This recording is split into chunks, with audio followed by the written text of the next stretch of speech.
नमस्कार दोस्तों, आप सभी का स्वागत है अन्नपूर्णा क्लासेज में।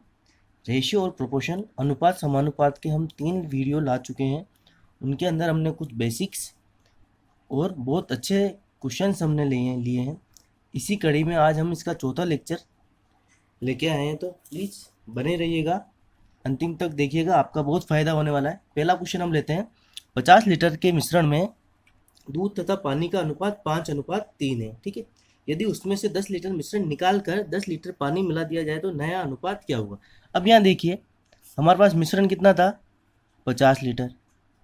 इसमें से उसने निकाला कितना है, 10 लीटर मिश्रण निकाल दिया। ठीक है, 10 लीटर मिश्रण निकाला मतलब ये मिश्रण था 10, अगर हम इसमें से माइनस करेंगे तो बचा हमारे पास कितना, 40 लीटर मिश्रण बचेगा ना। फिर ये क्या कह रहा है कि इसका अनुपात कितना है हमारे पास। देखिए, अनुपात 5:3, या चाहे यहाँ लो चाहे यहाँ लो चाहे आप यहाँ लो, अनुपात मिश्रण में हमेशा बराबर रहेगा। जब हम इसमें से इतना मिश्रण निकाल रहे हैं तो अनुपात तो सेम ही था ना। तो ठीक है, 40 में से जब हम 5:3 के अनुपात में निकालेंगे तो हमारे पास दूध कितना आएगा, दूध की मात्रा कितनी थी हमारे पास, 5। तो 40 × 5/8। और पानी कितना आएगा हमारे पास, 3। तो 40 × 3/8। जब आप दूध की मात्रा यहाँ से निकालेंगे तो ये क्या कितने बार घटेगा, 5 बार। ये आ जाएगा 25। तो हमारे पास क्या है दूध, और पानी कितना बचेगा हमारे पास, 15 लीटर। ठीक है, यही तो कहना चाह रहा है। अब वो क्या कह रहा है कि 10 लीटर पानी मिला दिया जाए। अगर इसी में अगर हम 10 लीटर पानी और मिला देते हैं तो ये कितना हो जाएगा, 25। तो अनुपात क्या होगा, अब देख लीजिए यहाँ 25 और 25, तो दूध और पानी का अनुपात कितना है हमारे पास, 25:25 को आप क्या लिख सकते हैं, 1:1 भी तो लिख सकते हैं। तो यही हमारा क्या हो जाएगा आंसर। एक द्रव में 20% जल व दूसरे द्रव में 35% जल है। पहले द्रव का 10 अंश व दूसरे द्रव का 4 अंश मिलाने पर नए द्रव में जल का प्रतिशत क्या होगा। अब यह ध्यान से देखिएगा, मान लीजिए फर्स्ट में ए मान लेता हूँ, ए द्रव में क्या है, 20% हमें जल दे रखा है। ठीक है, 20% जल दे रखा है तो 80% कुछ और रहा होगा ना। ठीक है, तो यहाँ इनका रेशियो क्या निकल के आएगा, 2:8। ठीक है, मतलब ए वाले में क्या है, पहले द्रव में 2:8, और दूसरे द्रव में कितना कह रहा है वो, 35% जल, मतलब 35% तो क्या है जल, और 35% जल है तो 65% कुछ और रहा होगा। तो यहाँ अनुपात क्या निकल के आ जाएगा हमारे पास, 7:13। मतलब पहले जो द्रव है उसमें जल और कुछ जो भी है, मान लीजिए हम इसको नमक मान लेते हैं। ठीक है, मान लीजिए नमक है, तो जल और नमक का अनुपात कितना, 2:8, और इधर कितना, 7:13। अब वो क्या कह रहा है कि पहले द्रव का 10 अंश व दूसरे द्रव का 4 अंश मिलाने पर नए द्रव में जल का प्रतिशत क्या होगा। अब मैंने आपको पहले भी बताया था कि जब भी हम मिलाते हैं तो आप इसकी क्वांटिटी इक्वल कर लीजिए ताकि हमारे को आसानी रहती है। ठीक है, तो 2:8 कितना हो रहा है, यहाँ 10, 7 और 13 20। ठीक है, तो आप इसको इक्वल कर लीजिए, तो यहाँ इधर 2 से मल्टीप्लाई कर लीजिए, ये क्या आ जाएगा, 4:16। ठीक है, रेशियो पे कोई फर्क नहीं पड़ेगा, 2:8 बोलो चाहे 4:16 बोलो, बात एक ही है। अब ये देखिए क्वेश्चन में अगली लाइन समझिएगा, ये क्या कह रहा है कि पहले द्रव का तो कितना मिलाना है हमें, 10 अंश, और दूसरे द्रव का 4 अंश। तो ठीक है, 10 इधर से ले लीजिए, ये कितना आ जाएगा, 10 से मल्टीप्लाई करेंगे तो 40:160, और इधर से क्या आ जाएगा, 7×4 = 28, और 13×26 = 13 चौक 52। ठीक है, अब जब हम इन दोनों को आपस में मिलाएंगे तो ये हमारे पास क्वांटिटी क्या आ जाएगी, 28 और 52, इनको जोड़ लीजिए, ये क्या आएगा, इधर 2, 11 का हासिल पर 1 2, और ये कितना आएगा, 68। मतलब नया जो द्रव आएगा ना उसमें अनुपात ये आएगा। और उसने हमको क्या पूछा है कि जल की प्रतिशत मात्रा, मतलब जल तो ये है और नमक ये है। तो जब हमें इसे की प्रतिशत मात्रा निकालनी है तो हम कैसे निकालेंगे, 68। ये टोटल मिला के कितने हो रहे हैं, 280। तो ठीक है, जल का निकालना है तो टोटल में से निकालना पड़ेगा था, 280 × 100। 10 से 10 काटोगे तो ये कितना, 5 बार 14। इसे वापस काटोगे तो ये क्या आएगा, 2 से काटोगे 34, इससे मल्टीप्लाई करोगे तो 170/7।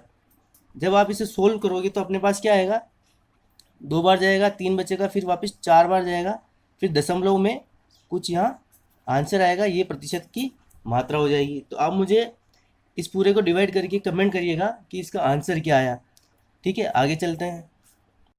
8 केले व 5 संतरों का उतना ही मूल्य है जितना कि 6 केले व 9 संतरों का मूल्य है। तो 2 संतरे व 3 केलों के मूल्य का अनुपात क्या होगा।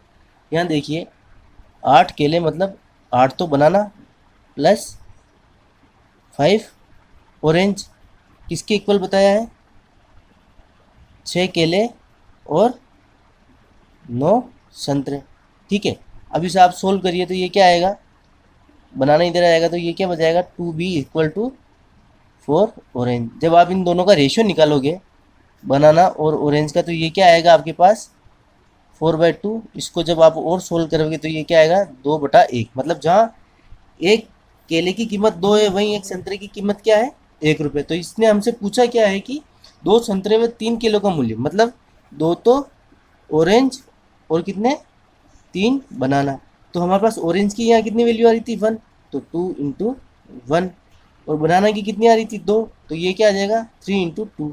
तो जब ये नया रेशियो आएगा हमारे पास ये तो क्या आएगा 2 और ये कितना आएगा 6। इसको आगे और सोल्व करोगे तो ये क्या आएगा 1:3।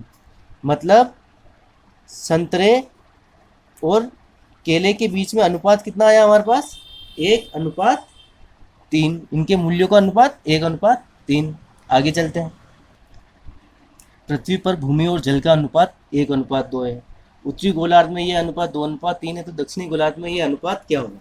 बहुत ही इंपॉर्टेंट क्वेश्चन है, ध्यान से समझिएगा कि मान लीजिए यह अपनी पृथ्वी, ठीक है, यहाँ क्या कह रहा है जल का अनुपात 1:2, मतलब भूमि तो कितनी है 1 और जल कितना है 2। ठीक है, अब कह रहा है कि उत्तरी गोलार्ध में यह अनुपात 2:3 है, तो दक्षिणी गोलार्ध में यह अनुपात कितना होगा। ठीक है, अब एक चीज़ देखिए, धरती के हम 2 हिस्से कर लेते हैं। ठीक है, ये तो हो गया हमारा दक्षिणी गोलार्ध और ये हो गया हमारा उत्तरी गोलार्ध। ठीक है, अब ये क्या कह रहा है कि उत्तरी गोलार्ध में ये अनुपात, उत्तरी गोलार्ध में अनुपात कितना है 2:3, तो हमें इधर का अनुपात निकालना है कि इधर हमारा अनुपात क्या होगा। तो आप कुछ नहीं, इन सब का एलसीएम मान, आप टोटल देखिए यहाँ हम टोटल मान लेते हैं कि 60 है। ठीक है, ये सब कुछ 60 है, तो जब ये 60 है तो यहाँ भूमि 1 है और जल कितना है 2। ठीक है, तो कितना आ जाएगा 20 तो हो जाएगी हमारे पास भूमि और 40 क्या हो जाएगा हमारे पास जल। ठीक है, अब आप ये देखिए जब हमने पूरे को 60 माना है तो ये 30 होगा और ये भी 30 होगा ना। तो ये क्या कह रहा है कि इस 30 में ये क्या है 2:3 में, मतलब कितना है 30 का जब आप 2:3 से निकालोगे तो ये तो कितना आएगा 12 और 18, मतलब ये क्या है आपके पास 12 और 18। यहाँ लिख देता हूँ मैं ये भूमि और जल। ठीक है, अब आप देखिए 60 में से 30 तो ये है, तो बचा कितना 30 होगा, वो कितना हमारा दक्षिणी गोलार्ध होगा ना। तो जब आप इनको माइनस करेंगे 40 में से 18 जाएगा तो कितना बचेगा 22, और 20 में से जब 12 जाएगा तो हमारे पास कितना बचेगा 8। मतलब ये आपका दक्षिणी गोलार्ध का अनुपात आ गया 8:22। जब आप इसको काटोगे तो क्या आएगा 4:11, और यही हमारा आंसर हो जाएगा। जितना ज़्यादा बेसिक से चलोगे उतना आपको फ़ायदा मिलेगा। ठीक है, इसमें बहुत सारी ट्रिकें हैं, बहुत उलझोगे, इससे अच्छा है कि आप कुछ मान के फिर से सोल्व करिए, तो आपको मुश्किल से 25 या 30 सेकंड लगेंगे इसका आंसर निकालने में। 3 कारों की चालों का अनुपात 3:4:5 है। ठीक है, तो उनके द्वारा दूरी तय करने में लगे समय का अनुपात क्या होगा। ठीक है, तो ये मान लीजिए 3 कार जिनकी चाल का अनुपात क्या है हमारे पास 3:4:5। ठीक है, आगे देखते हैं। अब वो कह रहा है कि इनके द्वारा लगे समय का अनुपात क्या होगा, तो हम एक दूरी मान लेते हैं। दूरी क्या माने, इन तीनों का एलसीएम ले लीजिए, वही हमारे पास दूरी हो जाएगी। तो 3, 4, 5 का जब आप एलसीएम लेंगे तो ये आ जाएगा हमारे पास 60। अब हमारे पास फॉर्मूला क्या होता है, चाल इक्वल टू दूरी बटा समय, यही होता है ना। तो जब अब हमको समय निकालना होगा तो 60 में 3 का डिवाइड करेंगे तो ये क्या आएगा 20, इधर क्या आएगा 15 और 5, और ये क्या आएगा 12। मतलब इनके समय का अनुपात हमारे पास क्या आ गया 20:15:12, और ये हमारा क्या हो जाएगा आंसर। मतलब चाल का अनुपात अगर 3:4:5 है तो उनके द्वारा तय की गई दूरी में लगने वाले समय का अनुपात क्या आ जाएगा 20:15:12। ABC की कुल आय 76,000 है। वे अपनी आय का क्रमशः 30%, 25% और 20% बचाते हैं। यदि उनकी बचत का अनुपात 4:5:6 है तो ए तथा बी की कुल आय सी से कितनी अधिक होगी। यहाँ देखिए, ध्यान से समझिएगा, क्या हमें कुल आय दे रखी है, ठीक है, और आय का क्रम से कितना बचाते हैं, मतलब उनकी बचत कितनी है, 30%, 25% और 20%, ठीक है। और हमें यहाँ बचत का अनुपात दे दिया है, अनुपात दे दिया कितना, मतलब 4:5:6। अब यहाँ देखिए बचत का प्रतिशत कितना, 30%। तो जब 30% हमारे को 4 दे रखा है, ठीक है, तो जो 100% पूरा होगा वो इसकी आय होगी ना। जब 30% 4 है तो 100% क्या होगा, 4/30 इंटू 100, ठीक है। जब आप इसको काटोगे तो क्या आएगा, 40/3। ऐसे ही 5 हमें क्या दे रखा है, 25%। अगर 25% अगर 5 है तो 100% कितना होगा, 5/25 इंटू 100, ठीक है। ये काटोगे तो क्या आएगा, मतलब ये कितना आ गया हमारे पास, 20। कुल आय, ये इनका अनुपात निकल रहा है, ठीक है, ये अनुपात में है तो ये कुल आय भी अनुपात में निकलेगी। अब यहाँ देखिए इसकी बचत कितनी दे रखी, 20%। अगर 20% हमें 6 दे रखा है तो 100% कितना होगा, 6/20 इंटू 100।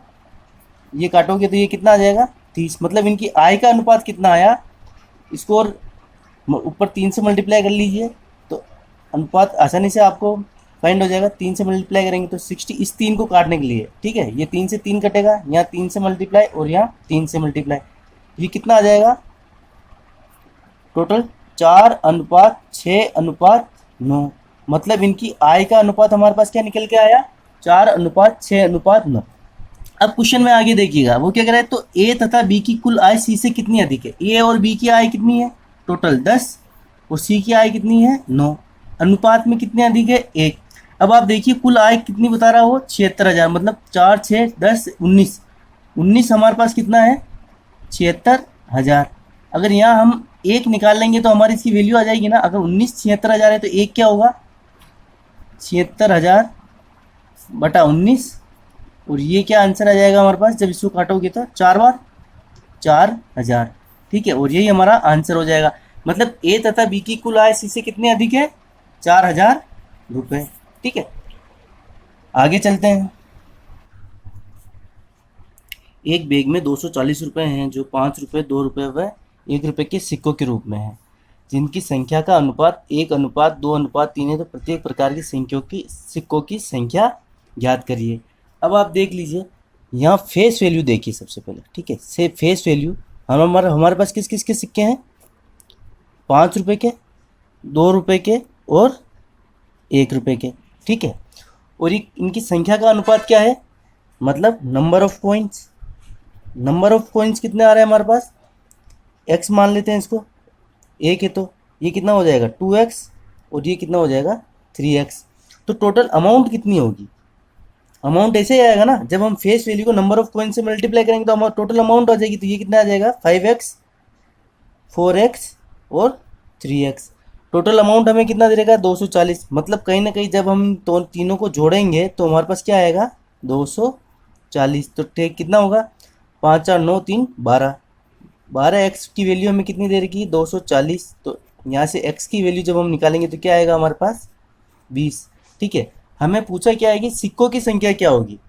अब यहाँ x की वैल्यू रख दीजिए, तो मतलब 5 के सिक्कों की संख्या कितनी थी, 20, और 2 के सिक्कों की संख्या कितनी थी, जब 20 को 2 से मल्टीप्लाई करोगे तो 40, और 3 के सिक्कों की, और 1 रुपये की सिक्कों की संख्या कितनी थी, 3x। तो यहाँ कितना हो जाएगा, 3 को जब 20 से मल्टीप्लाई करेंगे तो 60।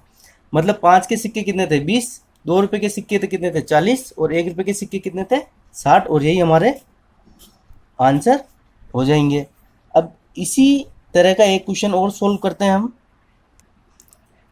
एक बैग में 58 सिक्के हैं जो 5 रुपये, 2 रुपये और 1 रुपये के सिक्कों के रूप में हैं, जिनकी धनराशि का अनुपात, यहाँ हमें क्या दे रखा है, धनराशि का अनुपात 2:1:2 में है। तो प्रत्येक प्रकार के सिक्कों की संख्या ज्ञात कीजिए।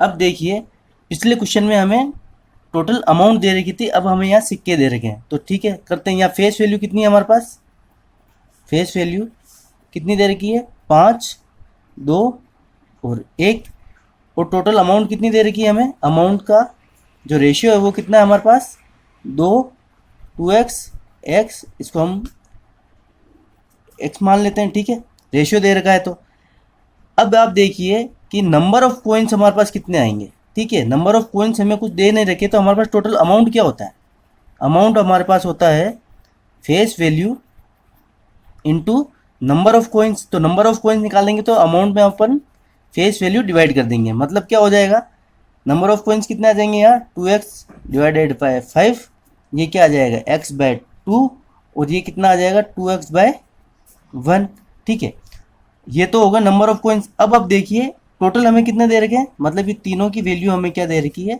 58। अब जब आप इसे आगे सोल्व करेंगे, इधर आप एलसीएम लेंगे तो कितना आ जाएगा 10, ठीक है, 10 एलसीएम आया हमारे पास, तो ये क्या आएगा 4x, 5 बार जाएगा तो 5x प्लस 20x, और ये क्या आ जाएगा 58। ये जब ये 10 इधर जाएगा आपका तो ये क्या हो जाएगा 580, ये कितना हो जाएगा 4 5 9, 9 और 20 कितना 29x इक्वल टू 580। तो यहाँ x की वैल्यू हमारे पास क्या आएगी 20, ठीक है। अब हमें यहाँ क्या पूछा था उसने, प्रत्येक प्रकार के सिक्कों की संख्या, तो नंबर ऑफ कॉइन्स कितना आ रहा है 2x/5, x की वैल्यू जब आप यहाँ रखोगे तो 2 × 20/5, मतलब ये तो कितना आएगा आपके पास 5 रुपये के कितने 8 सिक्के, ठीक है, 5 रुपये के हमारे पास कितने सिक्के आ जाएंगे 8, और 2 रुपये की कितनी वैल्यू थी, कितने सिक्के थे x/2, तो जब ये आप यहाँ x की वैल्यू रखेंगे तो ये कितना आ जाएगा 2 के कितने सिक्के 10, ठीक है, और 1 रुपये के कितने थे 2x, तो 2x था, तो अब यहाँ जब 20 की वैल्यू रखेंगे तो 2 × 20, तो ये 1 रुपये के कितने सिक्के आ गए हमारे पास 2x, तो कितना आ जाएगा 40, मतलब 5 रुपये के 8 सिक्के, 2 रुपये के 10 सिक्के और 1 रुपये के 40 सिक्के, ठीक है बंधुओं। तो आज का सेशन यहीं समाप्त। लगभग रेशियो और प्रोपोर्शन के हम सभी लेवल के क्वेश्चंस यहाँ कर चुके हैं, आपकी पटवारी और रेलवे में इससे बाहर देखने को नहीं मिलेगा, केवल डिजिट और लैंग्वेज चेंज होगी। तो ठीक है, अगले वीडियो में एक और नए टॉपिक के साथ मिलते हैं। अगर आपको ये वीडियो पसंद आया तो प्लीज़ लाइक करिएगा, सब्सक्राइब करिएगा और शेयर करिएगा। धन्यवाद।